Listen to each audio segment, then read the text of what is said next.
Olá, tudo bem? Nesse vídeo eu vou ensinar a vocês o que é curatela e o que é tutela. Então venham comigo. Então, existe vários tipos de... existe 3 formas sobre a tutela civil. Existem 3 formas ordinárias de tutela civil, que são a testamentária, a legítima e a dativa. Nesse caso, existe a testamentária, que vai dos artigos 1729 ao 1730 do Código Civil. Nele explicam atribui um direito de nomear o tutor somente aos pais em conjunto, que não há prevalência de um sobre o outro como resultado de isonomia constitucional. Vejamos, só se admite a nomeação por apenas um deles se o outro for falecido. Se este outro estiver vivo e no exercício do poder familiar, não poderá ele ser afastado pela manifestação unilateral de última vontade do testador. Vejamos aqui, no parágrafo único do artigo 1729 do Código Civil, que ele diz que a nomeação deve constar de testamento ou de qualquer outro documento autêntico. Vejamos, documento autêntico é qualquer documento, público ou particular, e que as assinaturas dos pais devem ser reconhecidas por um tabelião. Vejamos que o mesmo feito por instrumento particular, a nomeação não deixa de ser testamentária, por somente produzir efeitos após a morte do nomeante. Nisso, no artigo 1730 do Código Civil, ele aduz que é nula a nomeação de um tutor pelo pai ou pela mãe, que ao tempo de sua morte não tinham poder familiar. Vejamos, só vai se tornar válido a nomeação do tutor para os filhos, os pais que, ao tempo da morte, e não quando a elaboração do testamento, detinham poder familiar. Nesse caso, a gente agora vai falar da legítima, da forma ordinária da tutela legítima. Vejamos no artigo 1731 do Código Civil, que ele fala que não havendo nomeação de tutor por testamento ou outro documento autêntico, incumbe a tutela aos parentes consanguíneos do menor. Nesse caso, sendo chamado a legítima. O que acontece? Nesse caso, vai vir os parentes mais próximos, né, para ser tutor do menor que perdeu os pais. Nesse caso, no artigo 1731 do Código Civil, indica os parentes que devem ser nomeados pelo juiz em ordem preferencial. Os ascendentes, ou seja, os ascendentes, avós, os avós, e os colaterais, os parentes colaterais, até o 3º grau, primo, tal. E aí, vejamos, no artigo 1731 do Código Civil diz que, em falta do tutor nomeado pelos pais, incumbe aos parentes consanguíneos do menor por esta ordem. Inciso 1, aos ascendentes, preferindo o de grau mais próximo aos mais remotos. Inciso 2, aos colaterais de até o 3º grau, preferindo os mais próximos aos mais remotos. E no mesmo grau, os mais velhos aos mais novos. Neste caso, em qualquer dos casos, o juiz escolherá entre eles os mais aptos a exercer a tutela em benefício do menor. Neste ocorrido, vamos para a 3ª e última tutela, que é a dativa. A tutela dativa é quando não há tutor testamentário, nem a possibilidade de nomear-se um parente consanguíneo do menor. Neste caso, vejamos,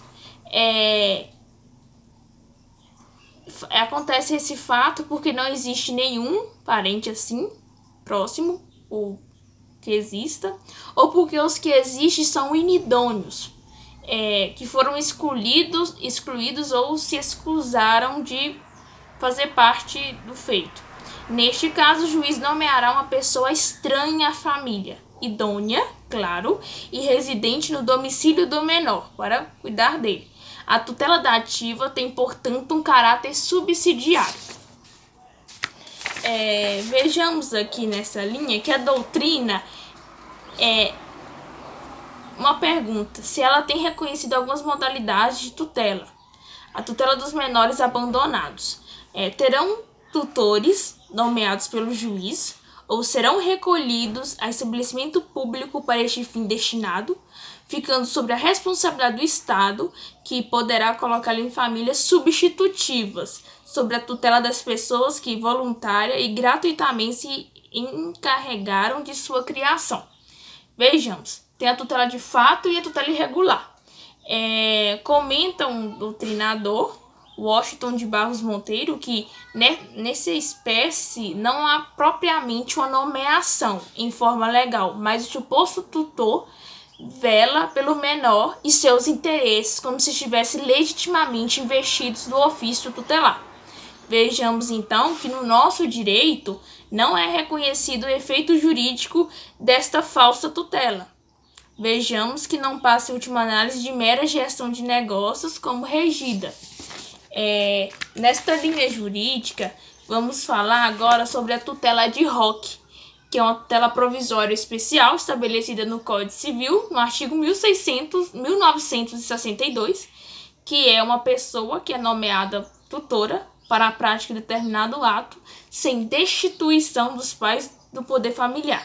Muitas vezes, para atender aos interesses do menor, o juiz ele vai nomear-lhe um tutor somente para consentir num casamento, por exemplo, porque os pais encontram-se em local ignorado e é menor, resolveu se casar e os pais encontram um local incerto não sabido, ou para permitir que o tutor nomeado escreva-se o menor como seu beneficiário no Instituto Previdenciário.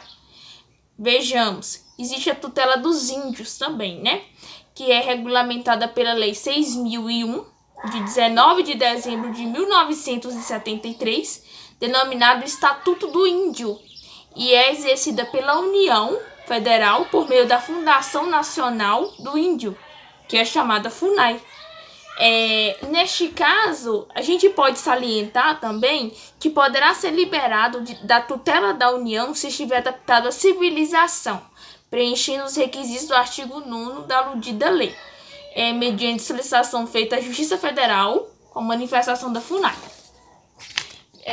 Vejamos também que no artigo 1769 do Código Civil, o Ministério Público promoverá uma interdição a respeito sobre a tutela em caso de doença mental grave, se não existir ou não promover interdição alguma das pessoas designadas nesses incisos 1 e 2 do artigo antecedente, pais ou tutores, pelo cônjuge ou por qualquer parente.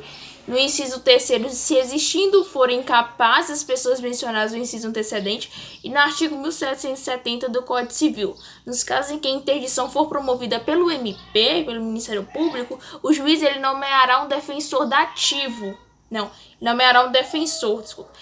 Ele nomeará um defensor ao incapaz, nos demais casos do Ministério Público, será o defensor. Visto isso, a gente vai falar agora sobre o artigo 1771 do Código Civil, que, antes de pronunciar acerca da interdição, o juiz, ele assistido por especialistas, examinará pessoalmente o arguido da incapacidade. O que é isso? Ele vai examinar a tal pessoa para ver se a tal pessoa se é incapaz mesmo do feito. Assistido por especialistas, é claro. No artigo 1773 do Código Civil, ele fala sobre que a sentença declarará a interdição que produz efeito desde logo, ou seja, de imediato, embora seja sujeito a recurso. E no artigo 1774 do Código Civil, aplicam-se a curatela as disposições concernentes da tutela, com as modificações dos artigos seguintes. Bom, esse foi mais uma informação aduzida pelo nosso Código Civil a respeito de tutela e curatela. Muito obrigada.